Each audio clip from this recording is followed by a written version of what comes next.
आज group A और group B के बीच जीएस का 6वां मुकाबला होगा और जो भी टीम जीतेगा उसे स्पेशल पुरस्कार दिया जाएगा। और ग्रुप ए के कप्तान हैं साहिल और ग्रुप बी की कप्तान है रोशनी। और पहला क्वेश्चन हम शुरू करेंगे ग्रुप ए से। पहला क्वेश्चन ग्रुप ए से और एक क्वेश्चन कम से कम सबको बताना है और उस बीच में कोई नहीं बोलेगा और उसके बाद आप लोग सामूहिक कर सकते हैं। अभी हम सबसे एक एक क्वेश्चन पूछेंगे, ठीक ना। अभी कैप्टन से नहीं पूछेंगे, कैप्टन तो बाद में, वो तो टफ क्वेश्चन भी रहेगा। अब पहला क्वेश्चन बताएंगे मनीष और आपको बताना है कि रानीखेत बीमारी किससे होती है। ऑप्शन सुन लीजिएगा, दूसरा कोई नहीं बोलेगा। रानीखेत बीमारी किससे होती है, क्वेश्चन सुनिए। पहला जीवाणु, दूसरा विषाणु, तीसरा कवक, चौथा इनमें से कोई नहीं। सोच लीजिए किससे होता है। बहुत का एकदम सही जवाब है, तालियों स्वागत होना चाहिए, एकदम सही जवाब है। अब अगला क्वेश्चन जो रहेगा ग्रुप बी से रहेगा और ग्रुप बी से आप रवीना से पहला क्वेश्चन रहेगा और बताइएगा कि बच्चों में प्रोटीन का पाचन कौन सा एंजाइम करता है। ऑप्शन देंगे, आपको बताना है बच्चों में कौन सा एंजाइम प्रोटीन का पाचन करता है। और ऑप्शन है पहला पेप्सिन, दूसरा रेनिन, तीसरा इरेक्सिन, चौथा इनमें से कोई नहीं। क्वेश्चन सुन लीजिएगा। बच्चों में जो प्रोटीन का पाचन होता है कौन करता है, कौन सा एंजाइम करता है। पहला है रेनिन, दूसरा है पेप्सिन, तीसरा है इरेक्सिन, चौथा है इनमें से कोई नहीं। चलिए बताइए।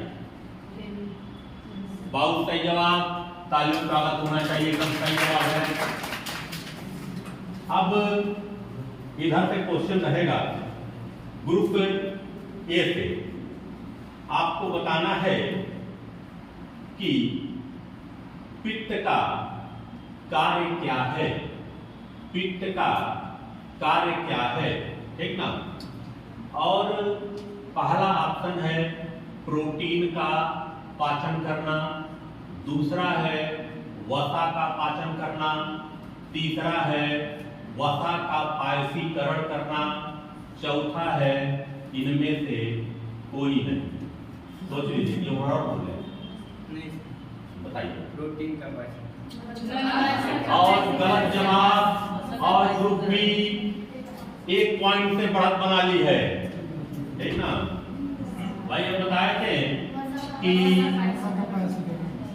जो पित्त होता है वह क्या करता है, वसा का पायसीकरण करता है। अब ग्रुप बी एक पॉइंट से आगे चल रही है, कोई पॉइंट लिखते रहिएगा, ठीक ना। अब अगला क्वेश्चन इधर से रहेगा और अंकिता आपको बताना है कि मानव शरीर में सबसे पहले किसका पाचन होता है। ऑप्शन है प्रोटीन का, वसा का, कार्बोहाइड्रेट का, इनमें से कोई नहीं। बताइए। बहुत सही जवाब, तालियों स्वागत होना चाहिए, बहुत सही, ठीक ना। अब अगला क्वेश्चन ग्रुप ए से रहेगा, ठीक ना। और बताएंगे कारण। बताइएगा विटामिन ए कहाँ भंडारित रहता है? और ऑप्शन है आपका वृक्क में, दूसरा है यकृत में, तीसरा है छोटी आंत में, चौथा है इनमें से कोई नहीं। एक बार और बोले, कहाँ? बहुत से जवाब तालियों का होना चाहिए एकदम। यकृत में विटामिन ए कहाँ भंडारित रहती है? यकृत में रहता है। अब बताइएगा मौलवी,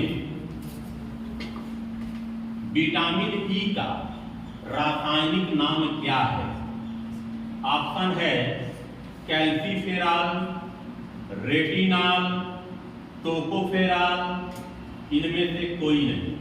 एक बार और बोले, विटामिन ई का रासायनिक नाम क्या है?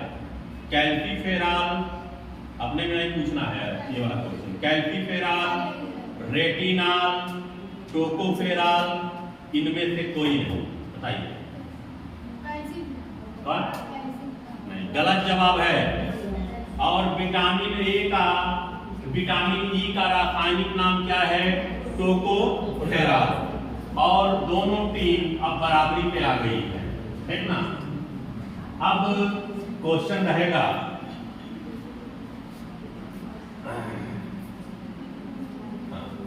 आपको बताना है कि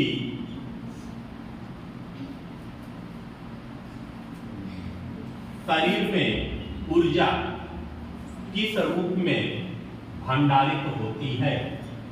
शरीर में ऊर्जा किस रूप में भंडारित होती है? पहला ऑप्शन है एडीपी के रूप में, दूसरा है एएमपी के रूप में, तीसरा है एटीपी के रूप में, चौथा है इनमें से कोई नहीं। इसके में बहुत सही, तालियों स्वागत कीजिए। आपको सही जवाब है एटीपी के रूप में होता है। अब क्या नाम है आपका? पूजा। बताइएगा आरबीसी का जो जीवन काल होता है कितना होता है? कितना होता है?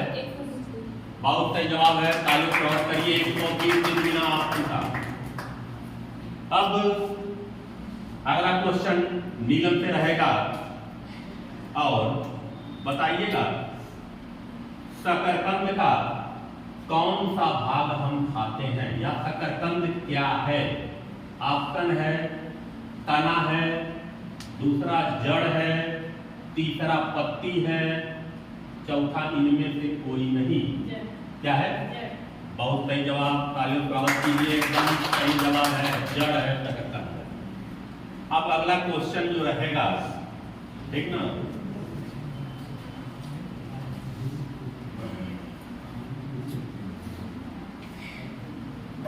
आपको बताना है, क्या नाम है? आरबीसी का निर्माण, आरबीसी का निर्माण कहाँ होता है? आरबीसी का निर्माण उधर नहीं, आगे देखिए आप लोग। आरबीसी का निर्माण कहाँ होता है? पहला ऑप्शन है आपका, ठीक ना, पहला ऑप्शन है यकृत में। हम वयस्क व्यक्ति की बात कर रहे हैं, जब आदमी बड़ा हो जाता है तो उसकी हम बात कर रहे हैं, कहाँ होता है? पहला यकृत में, दूसरा लाल अस्थिमज्जा में, दूसरा सफेद अस्थिमज्जा में, तीसरा इनमें से कोई नहीं। आरबीसी का निर्माण कहाँ होता है? ध्यान से कोई बोलेगा नहीं। ऑप्शन है सफेद अस्थिमज्जा, लाल अस्थिमज्जा, यकृत में, इनमें से कोई नहीं। कोई बोले नहीं, चलिए बताइए। और गलत जवाब है, बड़े नहीं, बच्चों में ना, लेकिन हम बड़े में पूछे इसके लिए। लाल अस्थिमज्जा में। और ग्रुप ये जो है 1 पॉइंट से बढ़त बना ली है। ग्रुप ए जो है 1 पॉइंट से बढ़त बनाई हुई है।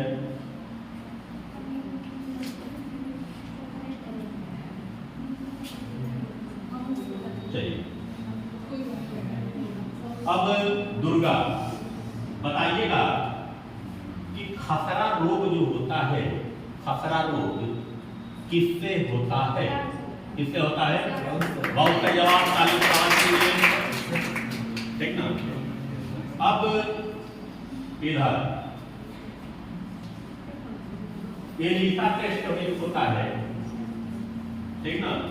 यह किसके पहचानने के लिए होता है? ELISA test. और ऑप्शन है टीबी के लिए, एड्स के लिए, मलेरिया के लिए, चौथा इनमें से कोई नहीं। इसके लिए बहुत का जवाब है, 40 बराबर होना चाहिए। अब गुड़िया की बारी है, ठीक ना? बताइएगा रेशम कीट पालन को, आप सुन लीजिए, रेशम कीट पालन को क्या कहते हैं? क्या कहते हैं? सेरी। बहुत सही जवाब है, 40 बराबर करते रहिए आप लोग, ठीक ना? अब बताइएगा जो ऑक्टेन संख्या है, ऑक्टेन किसकी गुणवत्ता की माप करता है? डीजल का, पेट्रोल का, केरोसिन का, किसका माप करता है? बहुत सही जवाब पेट्रोल का है, 40 जवाब दीजिए आप लोग। ऑक्टेन संख्या जो है पेट्रोल का माप करता है। कहां तक पहुंचे हैं? अब आप बताइएगा जाबसन इकाई से हम क्या मापते हैं? ऑप्शन है, ठीक ना, वायुमंडल की ऊंचाई, ओजोन परत की मोटाई, कोई बोलेगा नहीं, ठीक ना? और तीसरा ऑप्शन है मिट्टी की लंबाई, चौथा इनमें से कोई नहीं। ओजोन परत की ऊंचाई, मोटाई किसमें मापी जाती है?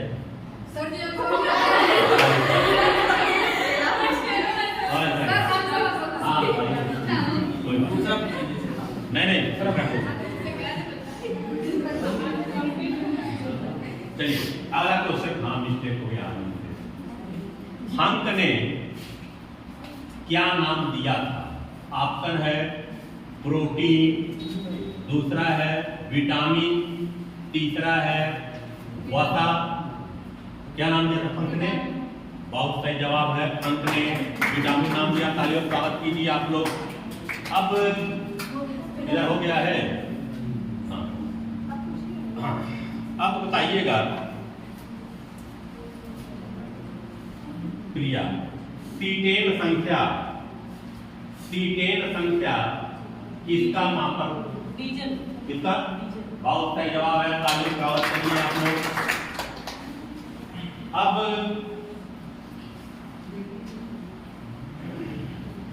अगला क्वेश्चन रहेगा, आपको बताना है कि शहद का प्रमुख घटक क्या है? कोई इशारा नहीं करेगा। शहद का प्रमुख घटक क्या है? पहला है आगे देखिए आप लोग, ग्लूकोज, दूसरा है फ्रैक्टोज, तीसरा है माल्टोज, चौथा इनमें से कोई नहीं। एक बार और बोले, बताएंगे? सुन लीजिए क्वेश्चन कि शहद का प्रमुख घटक कौन है? पहला है ग्लूकोज, दूसरा है फ्रैक्टोज, तीसरा है माल्टोज, चौथा इनमें से कोई नहीं। बताइए क्या?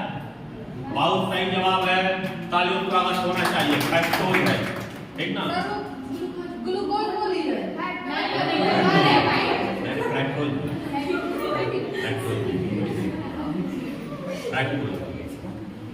ठीक ना? अब इधर से बताइएगा। हाँ अब मिल के बताना है, इधर अपने विचार लेकिन कर लीजिएगा। सूखी जो सेल होती है उसमें कौन सी ऊर्जा पाई जाती है? कौन ऊर्जा? बहुत सही, रासायनिक ऊर्जा। अब लास्ट क्वेश्चन,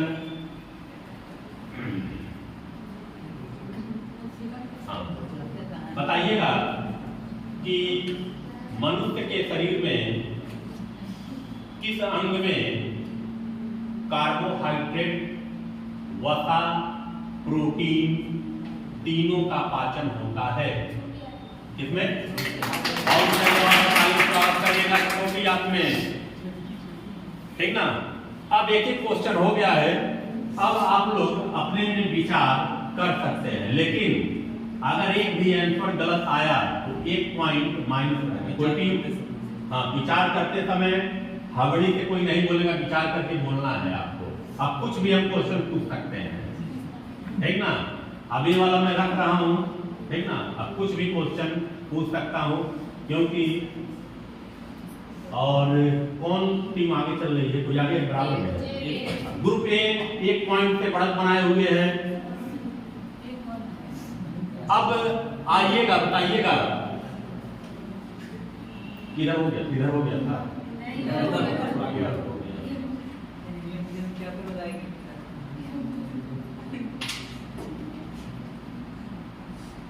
एक देशांतर को पार करने में 2 स्थानों के स्थानीय समय के बीच क्या अंतर होता है? या क्वेश्चन का मतलब यह है कि एक देशांतर बराबर कितना मिनट होता है, ठीक ना। ऑप्शन सुन लीजिएगा। 8 मिनट, 4 मिनट, 2 मिनट, 0। हाँ, बताइए।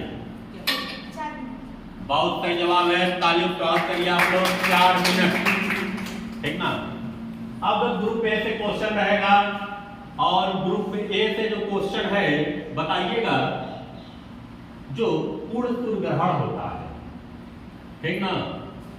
पूर्ण सूर्य ग्रहण के समय सूर्य का कौन सा भाग दिखाई देता है? ऑप्शन दे रहे हैं, ऑप्शन सुन लीजिएगा आप लोग। ऑप्शन है कोई भाग नहीं, दूसरा है क्रोमोस्फीयर, तीसरा है कोरोना, चौथा है फोटोस्फीयर। सोच लीजिए आप लोग, बताइए। निगम बताएंगे, चलिए बताइए। बहुत सही जवाब है कोरोना। ताली स्वागत करिए आप लोग। कोरोना, अब यह वाला कोरोना मत समझ लीजिएगा, ठीक ना। सूर्य के बाहरी परत को हम कहते हैं क्या? कोरोना, ठीक ना। और कोरोना कोई एक फैमिली है। चलिए, अब अगला क्वेश्चन इधर से रहेगा। कौन सा ग्रह सबसे तेजी से चलता है, चक्कर काटता है? कौन सा ग्रह सबसे तेजी से चक्कर काटता है? और ऑप्शन सुनिएगा। बुध, शुक्र, बृहस्पति, पृथ्वी। सोच लीजिए, कौन सा ग्रह तेजी से सबसे चक्कर काटता है? सोचिए। क्या? बहुत सही जवाब है। बुध सबसे तेजी से चक्कर काटता है। जो जितना नजदीक है वह सबसे तेजी से घूमेगा। सूर्य के सर्वाधिक नजदीक कौन है? बुध है। बहुत सही जवाब है। अब बताइएगा कि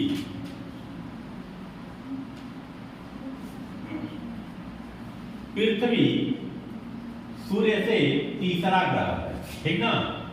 पृथ्वी जो है सूर्य से तीसरा ग्रह है, और पृथ्वी किन 2 ग्रहों के बीच में स्थित है? ऑप्शन दें। पृथ्वी किन 2 ग्रहों के बीच में स्थित है? पहला ऑप्शन है शुक्र और बृहस्पति के बीच में, दूसरा ऑप्शन है बुध और शुक्र के बीच में, तीसरा ऑप्शन है मंगल एवं बृहस्पति के बीच में, चौथा है शुक्र एवं मंगल के बीच में। सोच लीजिए, पृथ्वी किन 2 ग्रहों के बीच में है? ऑप्शन बोले बराबर। ऑप्शन है शुक्र और मंगल के बीच में, शुक्र और बृहस्पति के बीच में, मंगल एवं बृहस्पति के बीच में, बुध एवं शुक्र के बीच में। सोचिए, जल्दी, ज्यादा समय नहीं।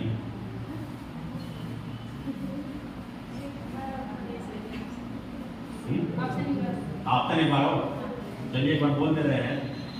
शुक्र एवं मंगल के बीच में, शुक्र एवं बृहस्पति के बीच में, मंगल एवं बृहस्पति के बीच में, बुध एवं शुक्र के बीच में। ज्यादा समय नहीं, जल्दी से बताइए। बृहस्पति और शुक्र। अब बताएंगे क्या यह सही आंसर है? नहीं। देखिए, सबसे नजदीक ग्रह कौन है? बुध। बुध के बाद किसका स्थान आता है? शुक्र। शुक्र के बाद किसका स्थान आता है? पृथ्वी। तो पृथ्वी के पहले क्या रहेगा? शुक्र रहेगा। उसके बाद क्या रहेगा? मंगल रहेगा।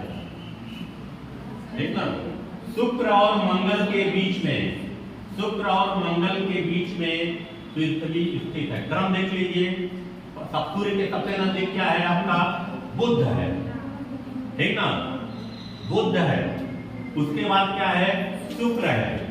उसके बाद क्या है? पृथ्वी है। उसके बाद क्या है? मंगल है। तो पृथ्वी जो है शुक्र और मंगल के बीच में स्थित है। और इस तरह एक पॉइंट इनका कम होता है ग्रुप ए का, और दोनों टीम इस समय बराबरी में चल रही है। ठीक ना? दोनों टीम बराबरी में है, जबरदस्त मुकाबला है। चलिए बताइएगा, हो गया। पृथ्वी का जुड़वा ग्रह किसे कहा जाता है? किसको? बहुत सही जवाब है, शुक्र को कहा जाता है पृथ्वी का जुड़वा ग्रह। ठीक ना? अब बताइएगा, ग्रीनविच किस देश में स्थित है? ऑप्शन सुन लीजिए। संयुक्त राज्य America, Holland, United kingdom, Bharat. कहाँ? बहुत सही जवाब है, यूनाइटेड किंगडम। ठीक ना? अब बताइएगा, जो रेडियो तरंगी भेजी जाती हैं कई मंडल है, जैसे आप पढ़े होंगे, तो रेडियो तरंगे कहां से परावर्तित होकर वापस आती है? कहां से? बहुत सही जवाब है, आयन मंडल से। ठीक ना? अब बताइएगा आप,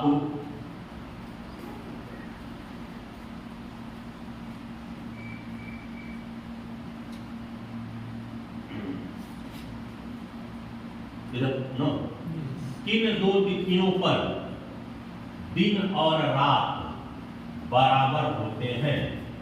किन दो तिथियों पर दिन और रात बराबर होते हैं? ऑप्शन सुन लीजिएगा। 23 मार्च और 21 सितंबर पहला ऑप्शन है। ठीक ना? दूसरा है 21 मार्च 23 सितंबर। तीसरा है 1 मार्च 30 सितंबर। और चौथा है 1 सितंबर और 25 मार्च। कहे तो ऑप्शन एक बार और बोल देते हैं। किन दो तिथि को दिन और रात क्या होते हैं? बराबर होते हैं।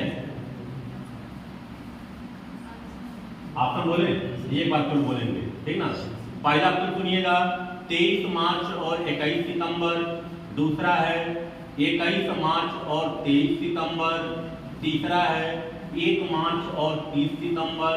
चौथा है 1 सितंबर और 23 मार्च। जल्दी से बोलिए। बोलिए।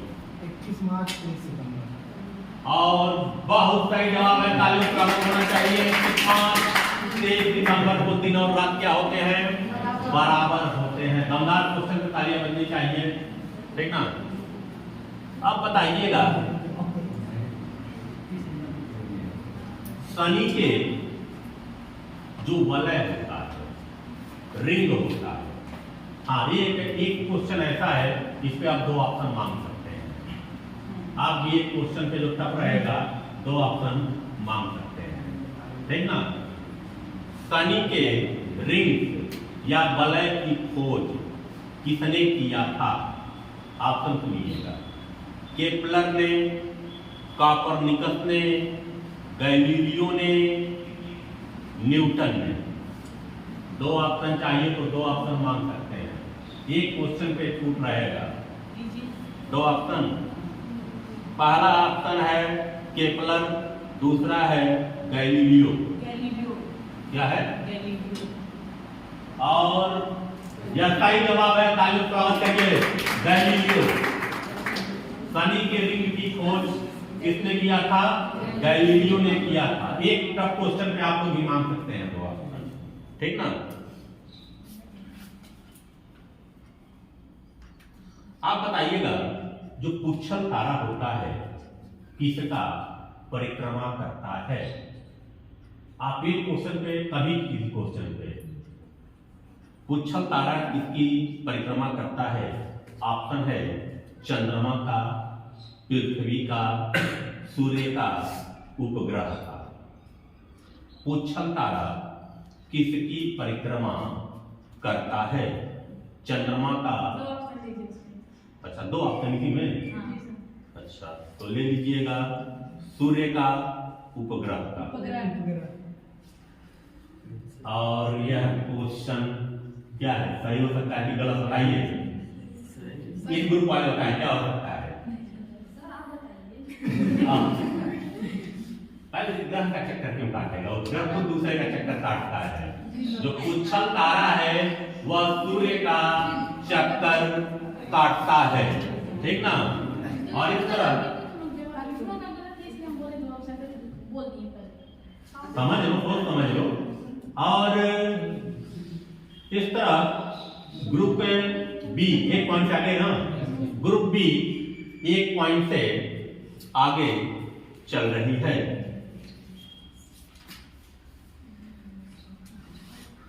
आपको बताना है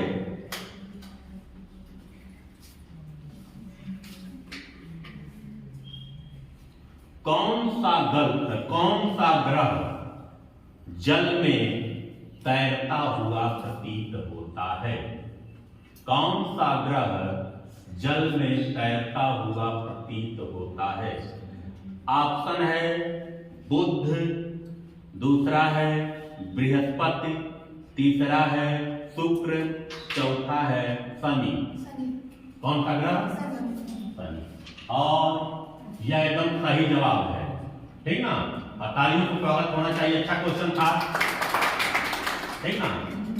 क्योंकि शनि के चारों तरफ क्या पाए जाते हैं? वलय पाए जाते हैं, इसलिए तैरते हुए प्रतीत होता है। अब इधर आइएगा, टाइटन, घड़ी की बात नहीं कर रहे हैं। टाइटन किस ग्रह का उपग्रह है? ऑप्शन है मंगल, शनि, बृहस्पति, यूरेनस। टाइटन किस ग्रह का उपग्रह है? शनि का। किसका है? शनि का। और सही जवाब है एकदम, टाइटन जो है शनि का उपग्रह है।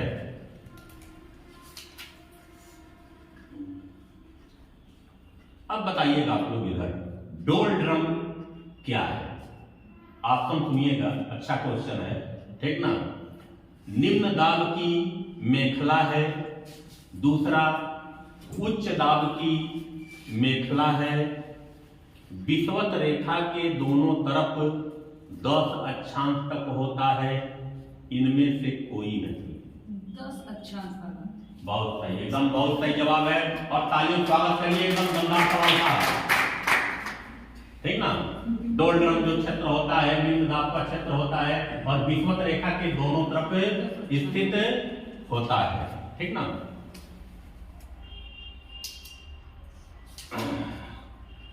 अब बताइएगा पृथ्वी जो गति करती है किधर से किधर करती है?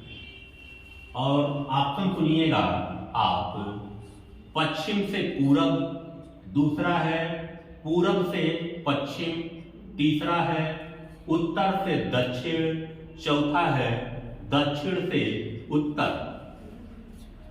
पृथ्वी जो गति करती है वो गति कैसे करती है? पूर्व से पश्चिम कि पश्चिम से पूरब? कोई आप सोच लीजिए अपने में।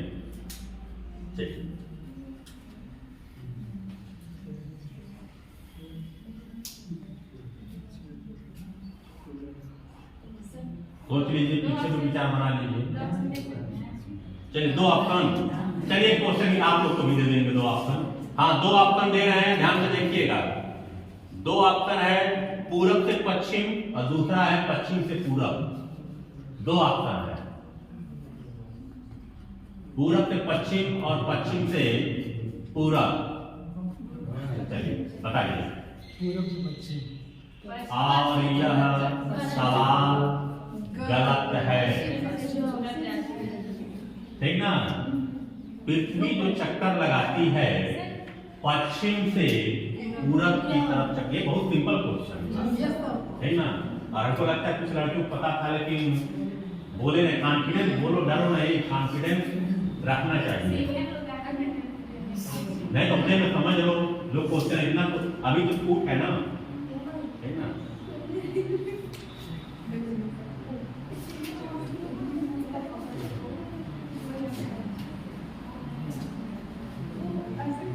चलिए अगला बताइएगा। इधर हेली पुच्छल तारा जो है, ठीक ना, हेली पुच्छल तारा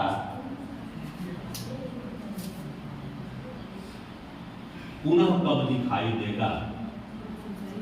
हाँ, इसमें आप दो ऑप्शन मांग, हाँ चारों ऑप्शन। हेली धूमकेतु पुनः कब दिखाई देगा? तो 2062, 2064, 2066, 2060। 2062, 2064, 2060, 2066 आपके पास है।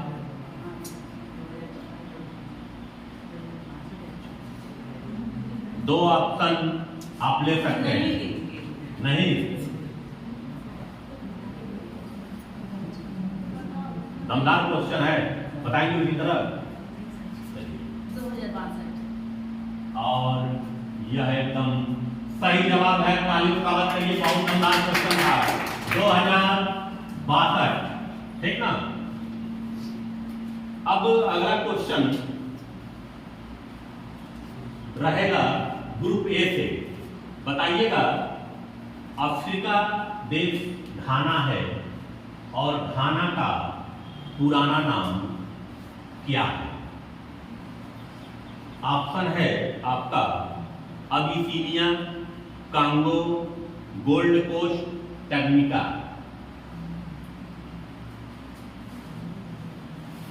ठीक ना। अफ्रीकी देश घाना का पुराना नाम क्या है?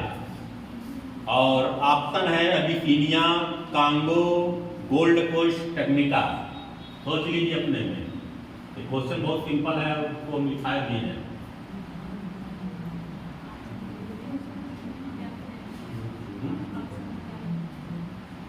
ऑप्शन बराबर बोले, अबिसिनिया, कांगो, गोल्ड कोस्ट, टैंगनिका।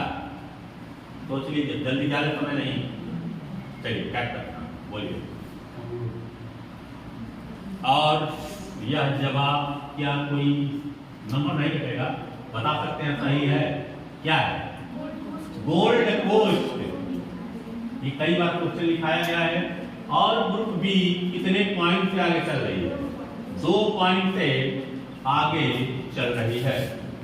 अब बताइएगा, जिम्बाब्वे को पहले किस नाम से जाना जाता था? जिम्बाब्वे को पहले किस नाम से जाना जाता था? पहला है माली, दूसरा है जंजीबार, तीसरा है रोडेसिया, चौथा है नामीबिया। क्या क्या? और यह सवाल गलत है, ठीक ना। कोई बता सकता है? उसी तरह नंबर नहीं कटेगा। जिम्बाब्वे का जो पुराना नाम क्या था? हाँ, नंबर नहीं बताइए। रोडेसिया, नामीबिया, माली, जंजीबार। रोडेसिया हाँ सही जवाब है, लेकिन नंबर कटेगा इनका। और ग्रुप बी 1 पॉइंट पे आगे चल रही है, ठीक ना। अब अगला क्वेश्चन इधर रहेगा, ग्रेट बैरियर रीफ किस देश में स्थित है? ग्रेट बैरियर रीफ किस देश में स्थित है? और ऑप्शन है New Zealand, Australia, America, Japan. Great barrier reef किस देश में स्थित है? ऑप्शन एक बार और बोले, बोलो, जी सर आप बोल ले, बोले तो समझ लो अपने में जल्दी से। Australia, New Zealand, Japan, America.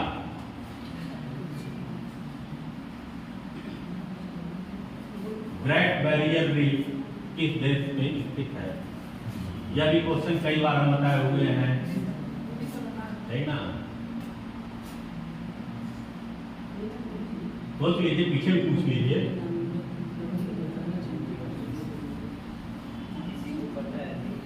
बोलो तुम, बोलो तुम, जो भी हो तुम सही बोलना है। चलो बोल दो, कुछ भी बोल दो। Australia, New Zealand, Japan, America. क्या कोई बताएगा? क्या? बहुत सही जवाब है ऑस्ट्रेलिया। कॉन्फिडेंट तुम भी ऑस्ट्रेलिया ही कर रही हो, हमें पता है, लेकिन बताई नहीं हो। डरो नहीं, ऑस्ट्रेलिया बताई हो, आवाज तो मुंह के पता चल जाता है कि आदमी क्या बोल रहा है। ग्रेट बैरियर रीफ ऑस्ट्रेलिया में स्थित है, ठीक ना? अब आपको बताना है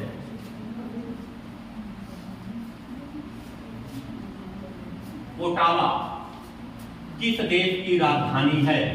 ओटावा किस देश की राजधानी है? ऑप्शन है नॉर्वे, दूसरा है कनाडा, तीसरा है ग्रीनलैंड, चौथा है डेनमार्क। किसका? एकदम सही जवाब है, ओटावा जो है कनाडा की राजधानी है। अब बताइएगा मनीला किसकी राजधानी है? ऑप्शन दे, फिलीपींस किसकी? बहुत सही जवाब है, मनीला फिलीपींस की राजधानी है, ठीक ना?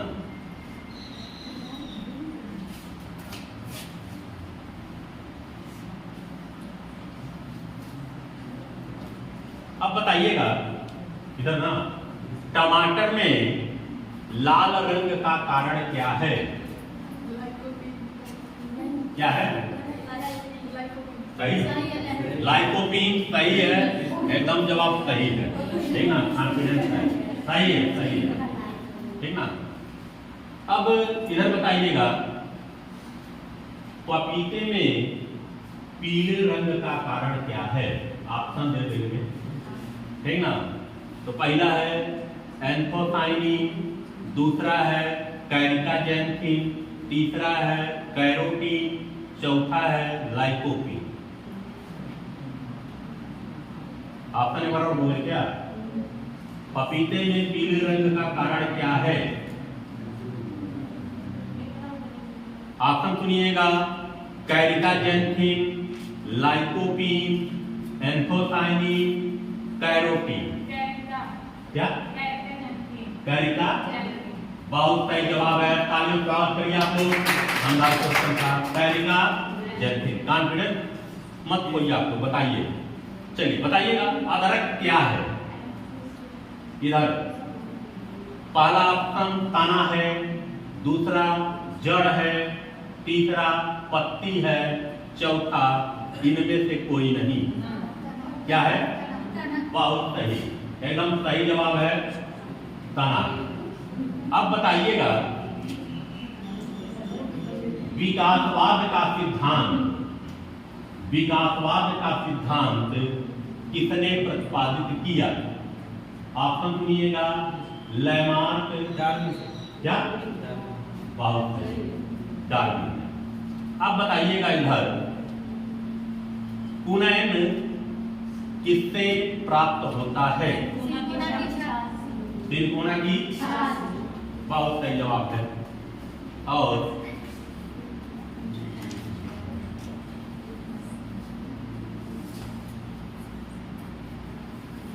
सूर्य की किरणों से किस विटामिन का निर्माण होता है?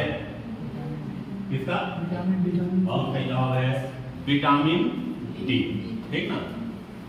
अब इधर क्वेश्चन, रक्त का पीएच मान कितना होता है? चलिए पीछे बताएंगे। आपने 7.4 7.4 और सही आंसर है। ठीक ना, एक्यूरेट नहीं होता लेकिन उसी के आसपास माना जाता है। ठीक ना, 7.4। अब बताइएगा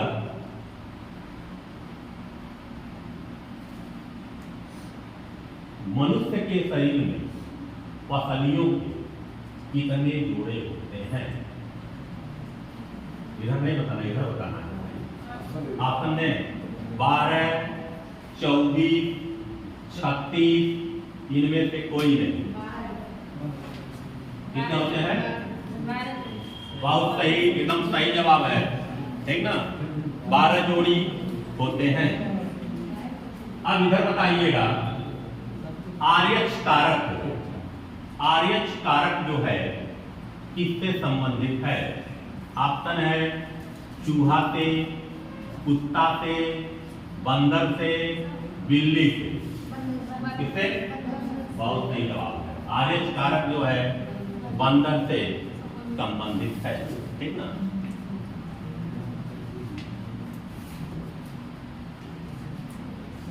इधर पूछना है ना।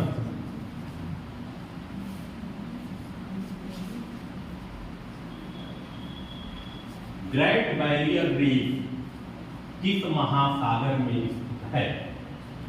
ग्रेट बैरियर रीफ किस महासागर में स्थित है?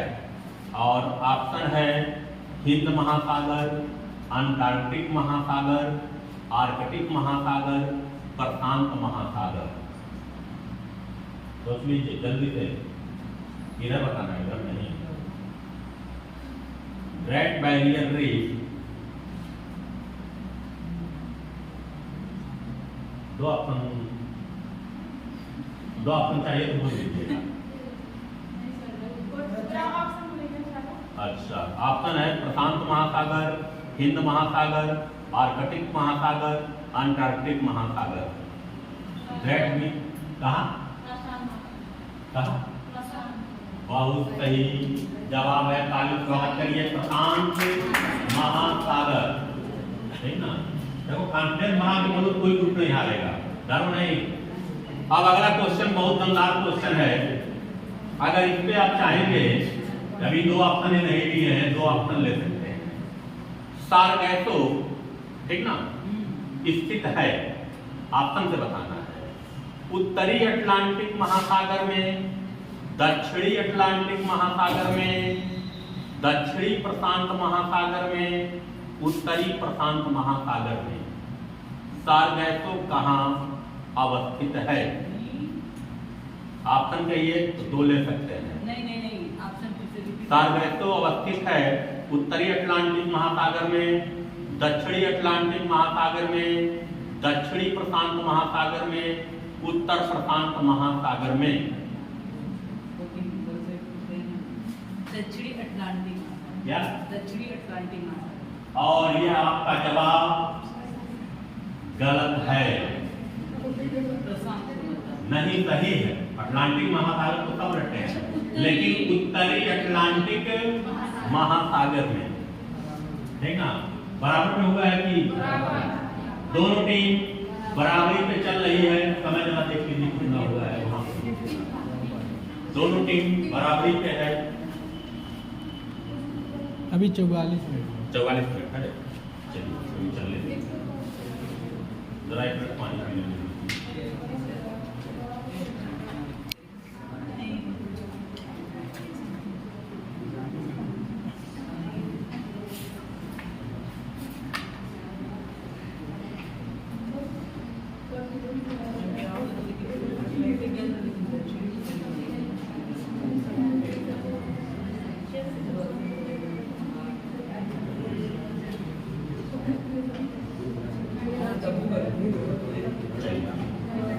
इधर बताना है, अब शांत रहिएगा।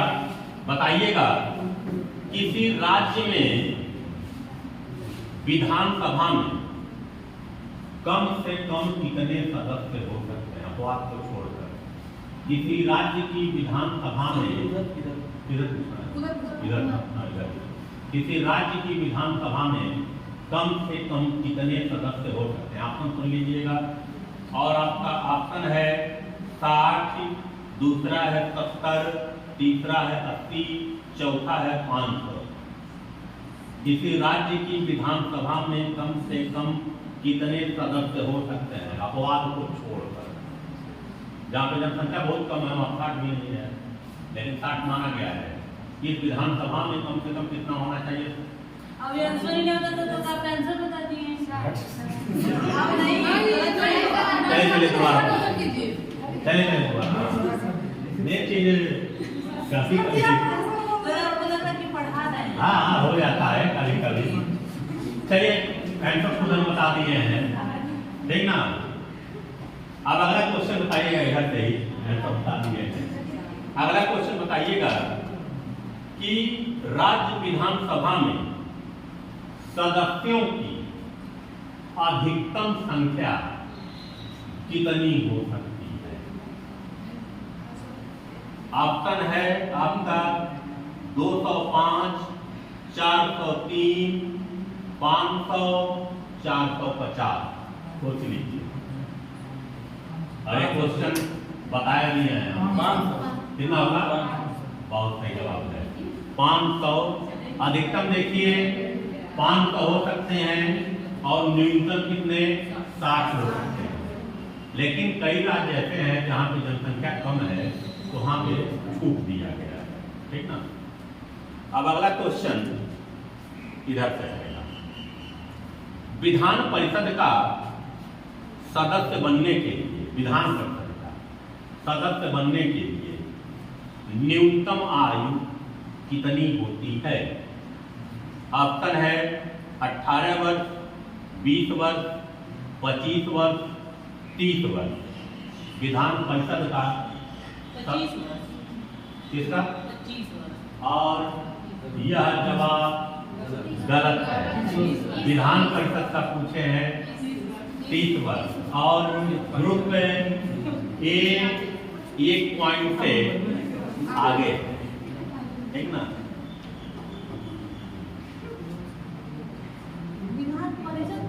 हाँ विधान परिषद क्वेश्चन में ध्यान देते ही कई बार। अब बताइएगा राज्य का उच्चतम विधि अधिकारी क्या होता है?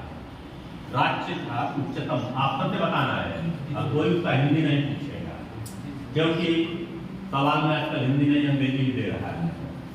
राज्य का उच्चतम विधि अधिकारी कौन होता है? पहला है अटॉर्नी जनरल, दूसरा है सॉलिसिटर जनरल, तीसरा है एडवोकेट जनरल, चौथा है विधि विभाग का सेक्रेटरी जनरल। एक बार और क्वेश्चन। राज्य का उच्चतम विधि अधिकारी कौन है? Attorney general, advocate general, solicitor general, विधि विभाग का सेक्रेटरी जनरल।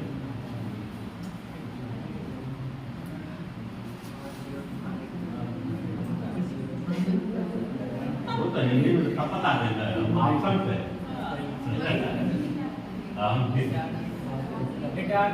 क्या? और यह क्वेश्चन गलत है। वह भारत का होता है महान एडवोकेट जनरल। तो बताया कि अंग्रेजी, देखिए क्वेश्चन पूछा हुआ क्वेश्चन है, ये नहीं कि हिंदी दिया था। अगर उत्तर आपका कोई बता दे रहे, अधिकतर लोग बता भी दिए महान होता है, लेकिन इंग्लिश उसका क्या होगा? और पुनः दोनों टीम बराबरी पे आ गई है और आज लग रहा है कि ये दोनों टीम बराबरी पे ही रहेगी, ठीक ना। लग रहा है क्योंकि आगे पीछे हो रहा है। अब बताइएगा इधर ना, भारत में कब पहली बार राष्ट्रीय आपातकाल घोषित किया गया था? भारत में कब पहली बार राष्ट्रीय आपातकाल घोषित किया गया था? ऑप्शन है 1966, 1962, 1978, 1987। ऑप्शन दें? या 2 कहिएगा तो 2 दे देंगे। 1966 क्या है 1966 1900 और यह क्वेश्चन गलत है 1962। अब पुनः ग्रुप ए 1 पॉइंट से आगे, ठीक ना।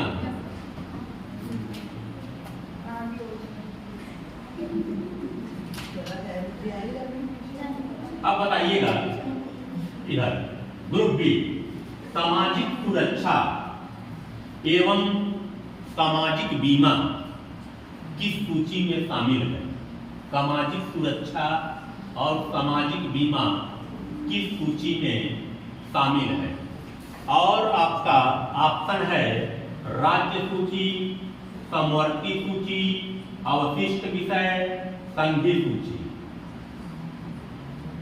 सामाजिक सुरक्षा एवं सामाजिक बीमा किसमें शामिल है। राज्य सूची, संघ सूची, समवर्ती सूची, अवशिष्ट शक्तियां।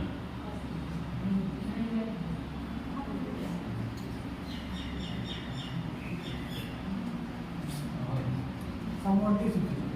किसमें समवर्ती सूची। और यह एकदम सही जवाब है। ताली स्वागत करिए समवर्ती सूची।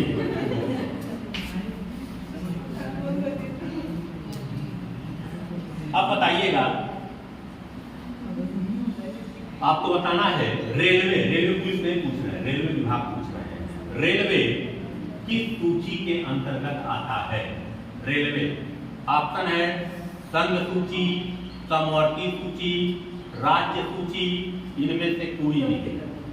रेलवे की बात कर रहे हैं। हाँ रेलवे, तो रेलवे ट्रेन चलता है क्या।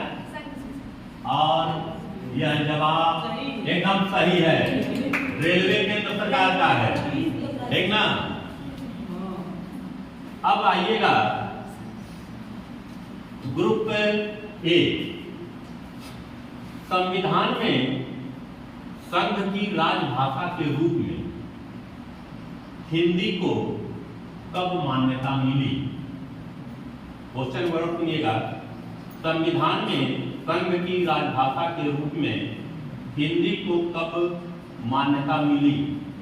पहला है 1947, दूसरा है 1950, तीसरा है 1949।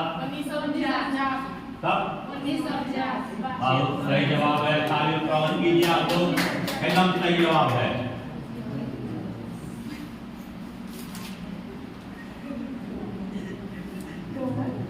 अब बताइएगा मूल संविधान में कितनी राजभाषा का उल्लेख था। मूल संविधान कितने थे। बहुत सही जवाब है। मूल संविधान में 14 राजभाषा का उल्लेख था।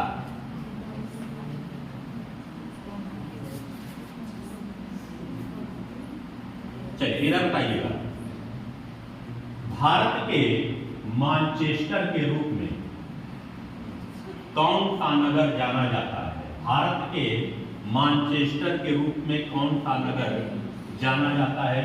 और ऑप्शन है मुंबई, सूरत, अहमदाबाद, लुधियाना। अहमदाबाद। क्या अहमदाबाद। बहुत सही जवाब है, अहमदाबाद, ठीक ना।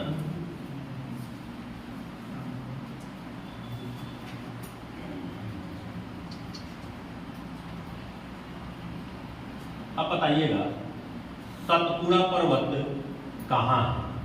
सतपुड़ा पर्वत कहाँ, उसे कई राज्यों में, लेकिन मेन राज्य आपको बताना है झारखंड, राजस्थान, असम, मध्य प्रदेश। कहाँ है। और एकदम यह सही जवाब है, ठीक ना।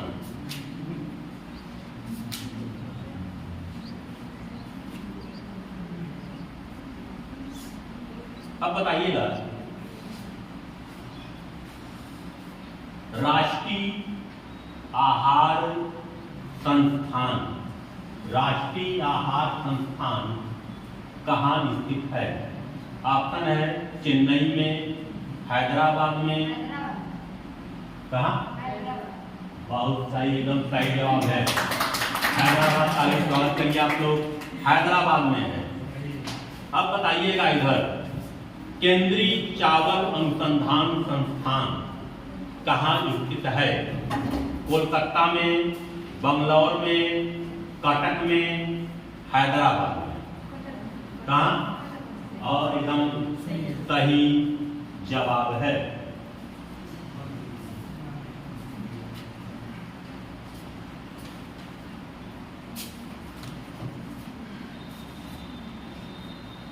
आपको बताना है कि खरीफ का कौन फसल नहीं है, ठीक ना? खरीफ का कौन फसल नहीं है? और ऑप्शन है मूंगफली, सरसों, बाजरा, मक्का। सरसों। क्या? सरसों। बहुत सही जवाब, सरसों, ठीक ना?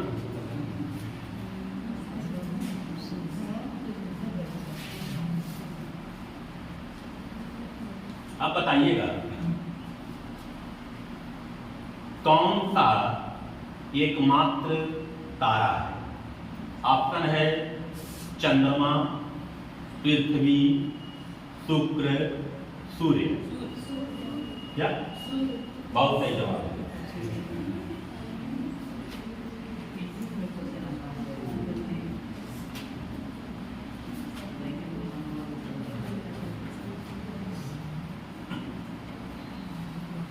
अब बताइएगा इधर, मानसूनी हवाएं होती हैं।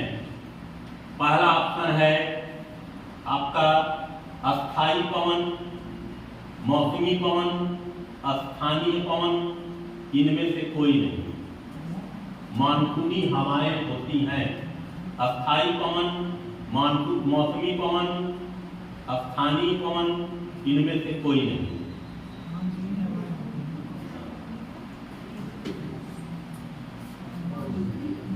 जल्दी से सोच विचार लीजिए आप लोग।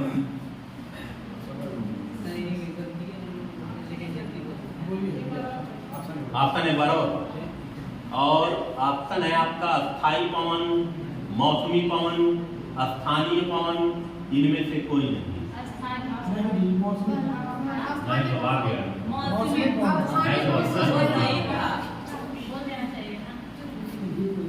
और शुरू में सही बताइए, लेकिन बात नहीं। और पुनः देखिए, जो मानसूनी जो पवन है मौसम के हिसाब से जाता है, मौसमी पवन होता है, ठीक ना? और इस तरह दोनों टीम क्या बराबरी पे चल रही है। जरा देख लीजिए कितना समय हुआ है। 58 मिनट, 1 मिनट और चलेगा। चलिए एक एक क्वेश्चन और।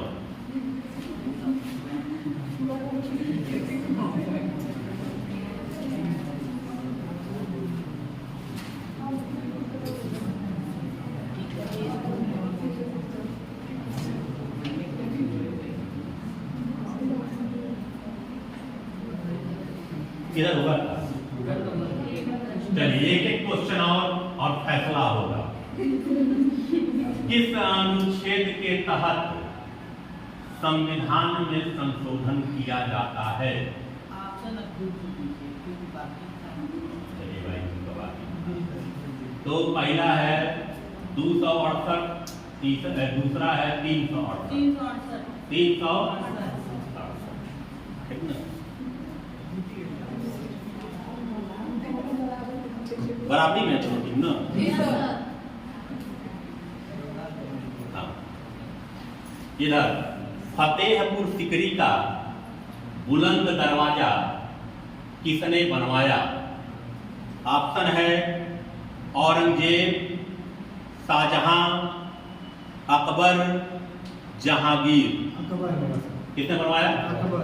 और यह सवाल एकदम सही है, तालियां स्वागत कीजिए। और दोनों टीम बराबर है ना? तो दोनों टीम इस बार बराबरी पे गई है। और दोनों टीम के कैप्टन आ जाएं। यहाँ पे दोनों टीम के कैप्टन आ जाओ।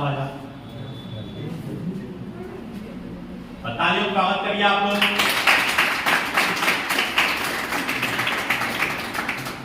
बहुत सही, ठीक ना। तो कार्यक्रम को यहीं पे समाप्त किया जाता है।